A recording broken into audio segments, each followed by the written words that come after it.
Hey, welcome to Epilogue. In this episode, I get to sit down with Lance Terry, our operations pastor, and we're going to dive a little bit deeper in the passage from this past Sunday. But more than that, we're going to show you how you can dive deeper on your own as you study God's Word. And so I hope this is really practical for you. Enjoy this episode of Epilogue. Well, Lance, it's good to have you back on Epilogue. Thanks for being here today. Last time you were on here, it was around Christmas. You were wearing a Santa hat, correct? Was, yes. Yeah? Okay. Trying to not get fired. Trying to not get fired. Well, that one was probably a lot more fun than this one today. But you and I are going to have fun because it's fun for us. Yeah. Because we're nerdy, but anyway.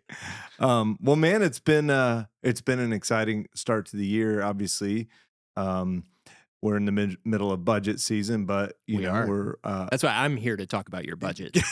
So, oh no, I don't know why we need these microphones. But. Yeah. Well, I have another meeting I need to go to. No, but exciting year.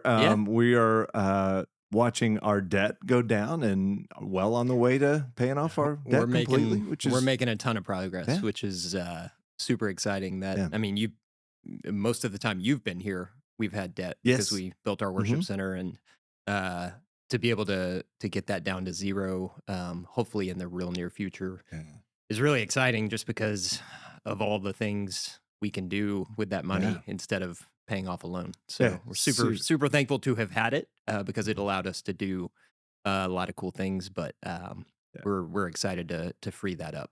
Yeah, so. Man. So pumped for that. And so, we're excited to dream and just think about what we could do and how, man, God's been faithful. Yeah, and for sure. We're pumped. So, so today we're just going to dig a little deeper into the passage that we talked about on Sunday. I've got questions for you. You have questions for me. Wow. Yeah. Sounds like we haven't talked at all. I know, right? But I got to teach on Sunday, and we were in 1 John 2, verses 12 through 17. And, this is one of the reasons we do Epilogue. Whenever you're in one of these sections, there's a ton that you don't get to really unpack. And I know Russell feels the same way. And so, we try to dive a little deeper in these. But you've also been teaching 1 John some, or talking about it in your life group, correct? On Sunday mornings? Yeah, we've been using Dr. Anderson's book, and then trying to, at least in the Parenting Littles group, trying to take some different angles on it. And so...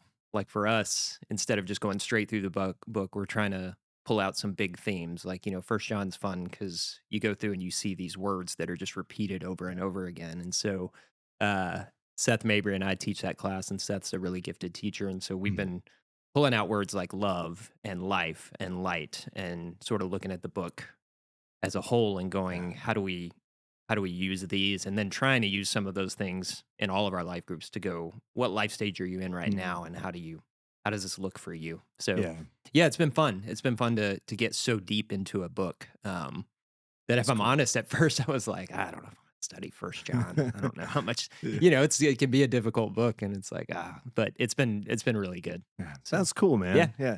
And Anderson's book is super accessible. I mean, it's for sure very devotional even. I mean, so good stories, good, real practical, but also can get real technical in a way that you're like, oh, he just taught some really technical, deep stuff, and he did it. I mean, which is something I just really appreciate about him and a lot of the things he writes. So, it's been good. And for anybody who's watching and is interested in Dave Anderson's book, it's called Maximum Joy. Unfortunately, you can't get it like a print copy online. I think there's one out there for like 50-something bucks. I think we got them all. But we did get them all for our life groups and stuff. But you can buy it on Kindle. You can buy it on Apple Books and some e-readers. And so it's a great resource. I think it's only $10. And so if you're watching and you want a great another resource on 1 John, that's an excellent one. So, anyway, you ready to dig a little deeper? I'm ready. Let's do this. Yeah. All right. It's kind of my turn to ask you questions. It is your turn, man. I'm volleying it back over to you. Yeah. So, one of the things that you and I do kind of when we're just talking in the office is whether you're preaching or I'm preaching or teaching, you and I love to talk about how are we putting this sermon together? Yeah. Like, what do we want to communicate? What's the best way to communicate this? So, you did something interesting with this sermon that I thought it'd be interesting to just ask kind of what you were thinking is Yeah. you taught 12 through 17, but when you started your sermon, you actually taught us 15 through 17 first. First, yeah. And then you went back towards the end to verse Uh-huh. 12. So something a little different there. And I was curious if you could talk a little bit about kind of what the thought process that was there in terms of here's how I want to teach this and here's the order I want to go in.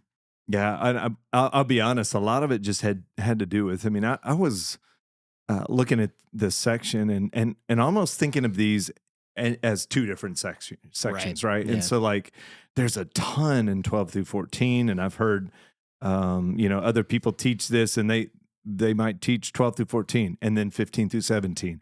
And they're teaching it in smaller chunks, and I'm sitting there going, man, there is so much here to unpack. Like, how do you do Yeah. this? And so then I started thinking, okay, what's the connection here, right? What's Yeah. the connection between these two texts? And that's where the thought of gosh, like 12 through 14, although, and we can talk about this a little bit later, although it's a little bit of a summary of where John has been in Mhm. the first part of the book, there are elements in there that really set up what the next passage is about. Right. And so I actually, when I first planned that sermon, I was planning to preach it all the way through. And then I got to the end of 17, and I was like, I found myself going back to 12 through 14 to go, do you see how Yeah. verses 12 to 14 prepare you for this? And so I was Right. like, well, why not just teach that first and then get there? And Yeah. so Yeah. honestly, it was a little bit of a practical choice Yeah. to save some time so we could pack more into Well, and it was cool. 35 You minutes. kind of bookended, right? You started with that Eisenhower speech, Mhm. which nothing sucks me in like a good World War II illustration. That's kind of my thing. But you did that, and then you go into this really challenging "Don't Love the World," and then I thought it was cool to go back and go, "Hey, this is a version of that speech. Like, how am I going to do this?" Well, go Yeah. back and look at who you are. So Yeah. And honestly, I was super thankful to come across the Eisenhower speech. I was looking at like, speeches from football movies and stuff Yeah. like that. Yeah. And I was like, yeah, hey, I don't know. They're not that, Yeah. those Yeah. are usually end up being a little bit cheesy. Yeah. And then, Patton's got a really inspirational speech, but it's got a lot of profanity in it. So yeah. So you can't play you can't that. play that one in church. And so then Eisenhower's, man, just the way he breaks that Yeah, down, I was like, yeah. I was trying to look for a speech where somebody's reminding them what's Yeah. true about the audience. Yeah. And that Eisenhower speech hit So me. I was good. like, So good. dang, that's You really good. you cost me 10 hours because now I'm going to go watch Band of Brothers for like the 15th time. So, talking about that section, verse 12 through 14, Yeah. you mentioned this in your sermon, but like you said, we never have time to get into everything. But, the first time I think I probably read that section long time Mhm. ago, I was a young man. I read it and saw, okay, when he says young men, that's for me. Sure. Yeah. And then you go read commentaries, and some take that approach, Mhm. and some take, I mean, gosh, just scanning over them in the past few days, I bet there's 4 or 5 different interpretations of what's going on there. Yeah. So, you mentioned it in your sermon that a bunch of ink has been spilled Yeah. on this section. So, talk a little more about that. Like, what do you see going on there? What do you Sure. what do you see that would be valuable now to go? Well, when you're digging a little deeper, here's what you might not notice. Yeah. And so, yeah, it's like there's more nuances to this, but there's essentially like 3 different categories. Like the one category would be like when he says children, young men, children, fathers, young men, he's speaking to 3 different groups. Okay. Right. And so the first category of that, so this is 3 different groups. First category would be age groups, right? So Right. he's literally, like you said, I'm a young man. He's speaking to me. I'm an older Yeah. person. And Paul does that at one point in one of his letters, right? Sure, Like yeah, he goes uh-huh. like older men, younger men, women. Yeah. Yeah. And so they kind of take it like that. And, one of the difficulties with that is that like when he uses the word little children, um, that he says that of them 6 other times. Right. And he's referring to the whole it's very clear in the context. He's writing to everybody, To all that of his church, readers. they When are he his says, children. when he Yeah. says little children. Yeah. And in fact, there's another, when you get down to latter half of 13, he says, I have written to you children. That's actually a different Greek word from little children. So there's two different Greek words, teknon and paideia, and the second one is paideia. That one's used one other time in First John, and again, it's written to the whole To everyone, church. yeah. And so it's hard to imagine that he is just signifying like one age group, right? When he says that, because he's writing to everybody. Yeah. Similarly, people will look at those three things and say like these are three different levels or stages of spiritual maturity, right? And again, you kind of have the same argument there. Well, like again, he uses little children 7 times total. 6 of those times he's talking to all of his readers. The second Greek word, one of the time he's talking to all the readers, and so it's probably not either age group or stages or of maturity yeah. level. And yeah. that's my opinion. Again, a lot of people will have solid arguments otherwise. That's okay.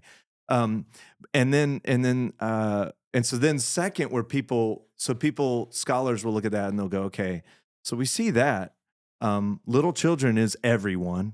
So they'll say there's actually 2 groups in here. He's writing to everyone when he says little children, but then he's dividing that into either the younger people and the older people, or fathers and young men. The more mature and less mature. Right.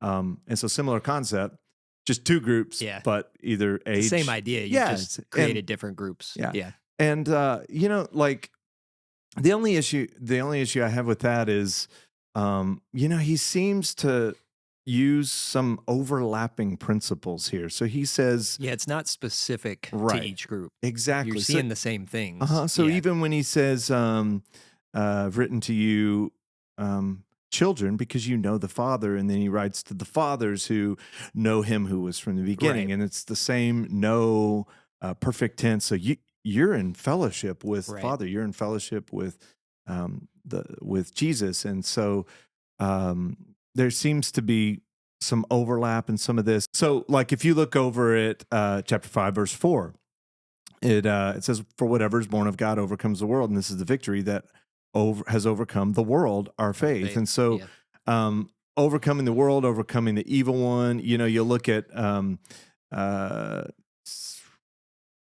John says that the world is under the power of the evil one, and so to overcome the world is to go overcome the evil one. And he seems to write to all of his readers that you've overcome the world because you've had faith. And so it's hard to see that he's meaning like one specific group. And so that's a lot of commentators will say because of those reasons he's speaking to everybody, and these are just different. It'd be like a soldier saying, "You're soldiers. You've been trained in battle. You're men. You're sons. You represent your families. You're countrymen. You represent. So in the same way, you're multiple things at the same time. Exactly, but the same truths apply to you. Yeah, that's a great way to put it. And sometimes I think we forget that the biblical authors, just like good writers these days, they're going to use some variety in language to make their communication more effective. And so sometimes we don't need to look at this and go, okay, well, which part's for me and which part's not for me? I think the point of all that is like, no, this is all for you. You're a father, you're a young man, Yeah. And so here's the reason not to make a big deal about this in a sermon on Sunday morning, right? So you've got even the commentators who might put it in age groups or spiritual maturity groups, and they're going to say that like John wants this for all of his readers. So even if it's just true, whether it's true of a select few or it's true of all of them, doesn't John want this for all of his readers, and wouldn't God want this for all of us reading it? And so I, it goes back to that thing we have to keep reminding ourselves with First John is that this was written to believers. Exactly. And so it wasn't written to necessarily different categories of people. It was written to a group of people who have all overcome, who have all Yes. put their faith in Jesus. Well, and two, I mean, if you remember Russell speaking about this week one, but it's highly likely that this is written to the church at Ephesus. And Right. when you read John writing in Revelation chapter 2, um, if you remember, he says, I have this against you that you've left your first love, verse 4. Right.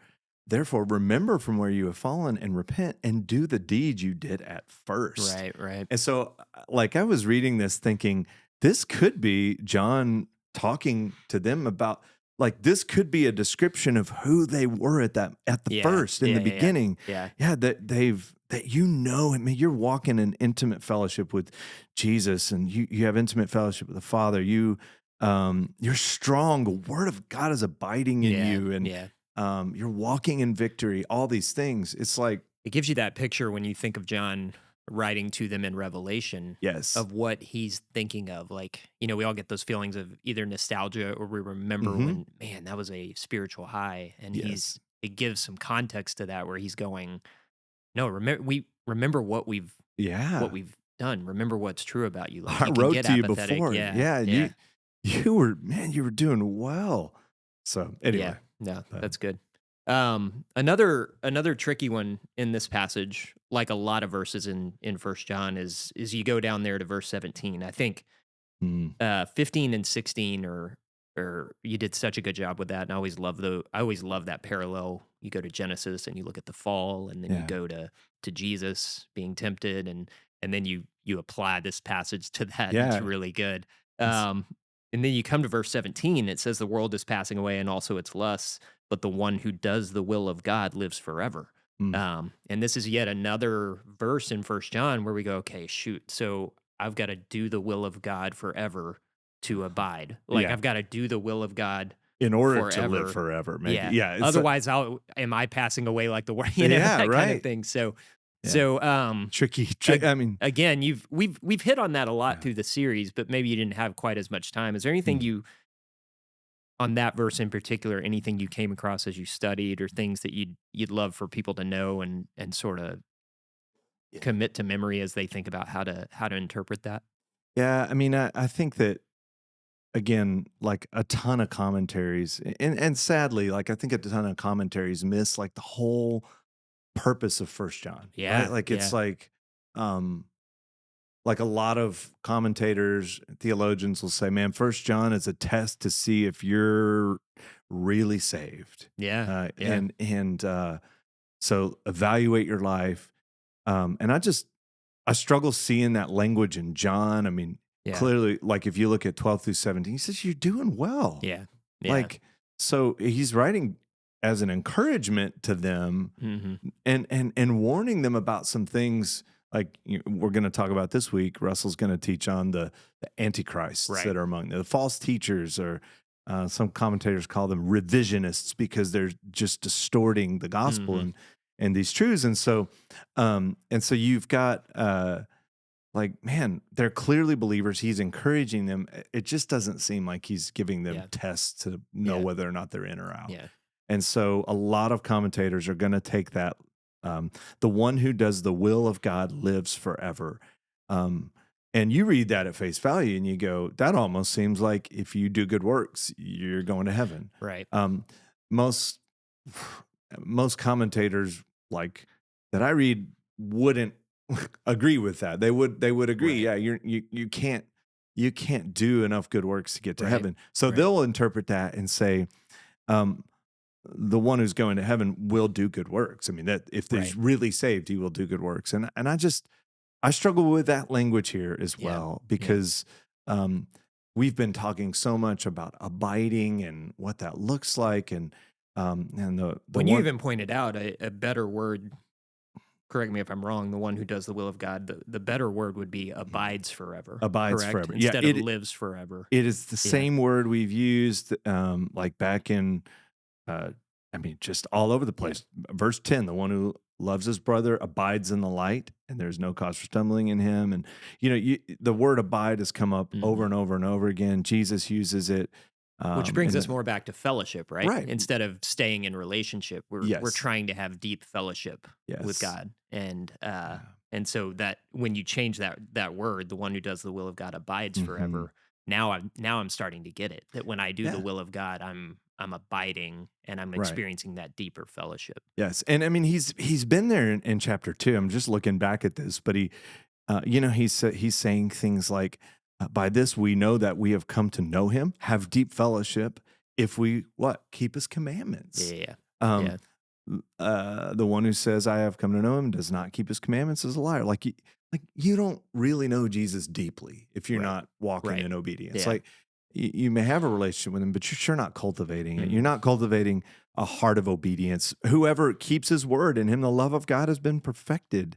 Um, and so just the one who says he abides in Him ought himself to walk in the same manner as He walked, and all over the place. Like how do you know if you're abiding in Him? Well, you're keeping His word, you're walking in His ways, Yeah.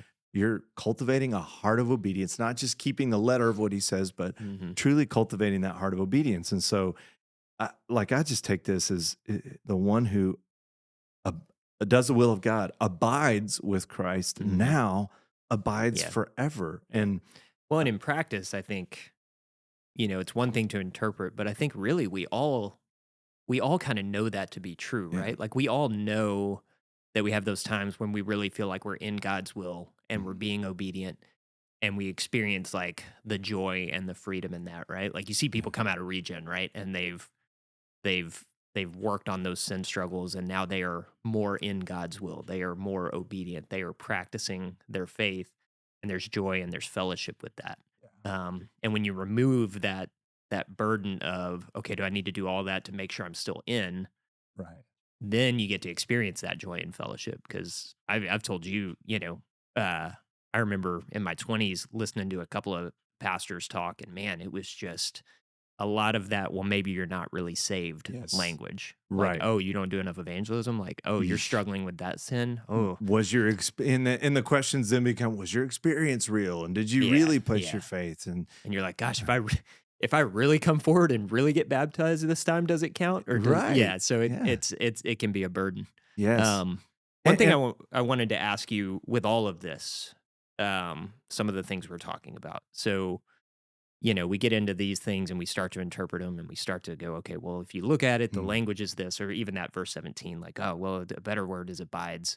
And one thing I can feel for people who might be newer to the scriptures or they might be, um, they didn't get to go to seminary, they didn't get to mm, study Greek. And I think that can be overwhelming sometimes. And mm, so, what would you say to the person that's like, God, Jamie, I don't know Greek and I don't know how to dig in deeper to this. So how am I gonna understand on my own? You guys mhm, want me to read my Bible on my own, but am I gonna yeah, read a book like First John and just totally miss the point of it? So right.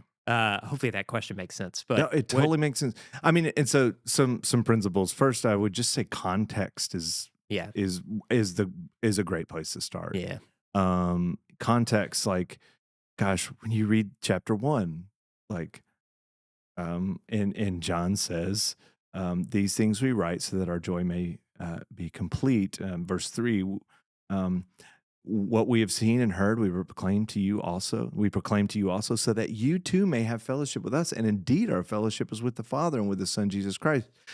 Fellowship is everything, and yeah, yeah, and that's yeah. why I mean. The name of Anderson's book is Maximum Joy. How do Right, you have right. maximum joy? Well, it's only through fellowship with Jesus. And this is a book about hmm fellowship with Jesus. That's And so, my favorite thing about John in his gospel and in his letters is that he's very clear. Like, here's why I'm writing this. Like, I yeah, love. He's like, here's the point. Here's what yeah, I'm saying. Gospel of John. These things were written so that you might believe, and then First John, so you can have fellowship. It's yeah. just I love Mhm. how clear he makes it. Yeah, so he makes it uber clear. And Yeah, so, like, then you get to a passage like that and you kind of have to go, well, why would he say that's the purpose of the book? And then get here and say, like, that he's trying to see if you're really saved. Like, hmm no, it's about intimate, close right, fellowship. And then, right. and you get to certain passages like that passage, the world is passing away, and also it's less, but the one who does the will of God again abides forever. I'll give you a tip. I can give a tip on how Yeah, how to know that's abides versus lives, but like he's gonna then start talking about some end time stuff, and he's gonna say some things yeah, at the end of chapter 2. Um, literally at verse 28, little children, again speaking to everybody, Yeah. abide in him so that when he appears, we may have confidence and not shrink away from him in shame at his coming. And we can reference that to other passages about his coming and know that there are eternal rewards, Yeah. Yeah. treasure in heaven, that sort of And thing. the And fact that he wants you to have confidence. he Right? wants you to have He doesn't confidence. want you Yeah. guessing. He doesn't want you going, did I Yes. do enough? Yeah. He's like, no, I want you to be confident that when Yeah. he comes. And Yeah. so there's a little parallel there. And so you can kind of look at like Mhm. context and determine the meaning of some of the Right. things. And so I think that's where everybody should start is context. Yeah. But then, like some of this, like we sometimes reference the Greek, Russell does, I did Sunday. And sometimes somebody might go, how do I do that? And Yeah. I would just say there's some really great free tools out there. One of my favorites that's a free tool is blueletterbible.org. Yeah. It's fantastic. Like I've got here 1 John 2:12 pulled up. Actually, I'll pull up 2:17, and it's you can click tools, and you can click like interlinear, and then you can literally look at like the English word with the Greek word over here, but then it shows you like the verb tense and Yeah. all that stuff. And It'll pull up all the other times that word is used. yes. Yes. So it's got a Strong's thing, which Strong's is like a concordance. So you can search where else that word is used. And so like right here, and I'm just on a free online tool, so it's got the word lives right before lives forever. And so if you just press the Strong's number and you start looking through, like you can literally see where all that's used. And so I'm scrolling down it's Gospel of John here, and it's like so it's referencing John 15 where Jesus is saying, the one who abides in me and I in him bears much fruit. And it's the same word. So John is using it elsewhere. Well, and there's I also haven't even gotten that- to 1 John, but yeah. Especially with this, you notice you do that and you notice, oh, John's gospel has has this word a lot too. Yeah.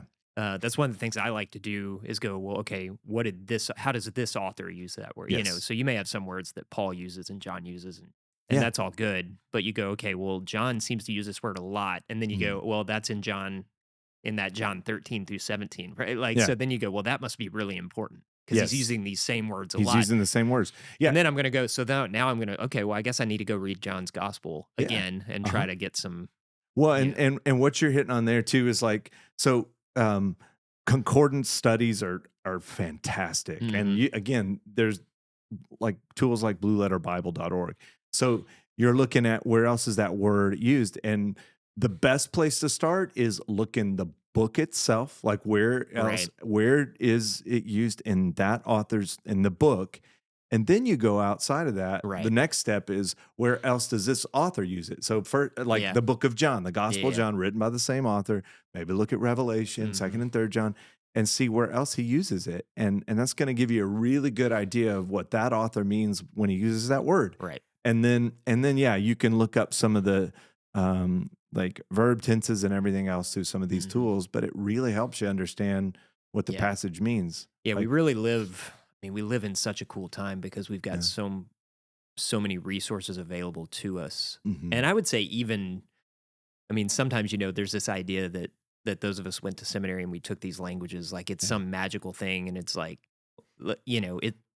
we all started those classes going, I don't understand any of this. And I don't know how, and the reality is that, even when we take those classes, we're not learning the languages where, I took several semesters of Greek. I'm doing the same stuff you're talking about here. I'm not opening a Greek New Testament and reading it because the work you're talking about that anyone can do is the stuff that we need to do. Yeah. And anyone can do that. And we have so much available to us to find it. So many tools. It's just really knowing where to go to access those tools. Another thing about Blue Letter Bible is you can look at different translations. And so, like even, we talked about um, one of those passages. And I think if you go over to the New King James, and so, yeah, so comparing passages can be super helpful. Um, and I would just recommend like comparing them with like if you're in NASB, that's great for Bible study. If you're going to compare other texts with it, go with something like ESV or Yeah.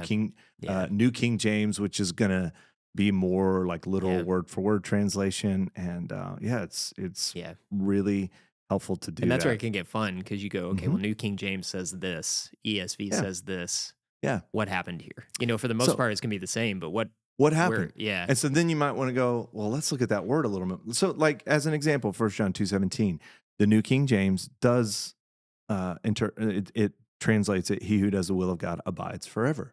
And so they do translate it that way. right, So then you go, oh, well, it's not a yeah, stretch yeah, for yeah, me to, yeah, it's a way, it could be a yeah, way to check your work. It could be yeah, a way to figure out if you need to dig yeah. deeper is And yeah. this is all, by the way, without spending 4 hours reading commentaries, Mm-hmm. right? Mm-hmm. Like, I don't know about you, like when I'm studying, like I love the commentaries, they're super valuable, but that's usually the last place I go Yeah. because I want to let I want to let scripture interpret scripture. I want to do the work you're talking about, like, well, how are these words used? I want to Mm-hmm. look at different versions.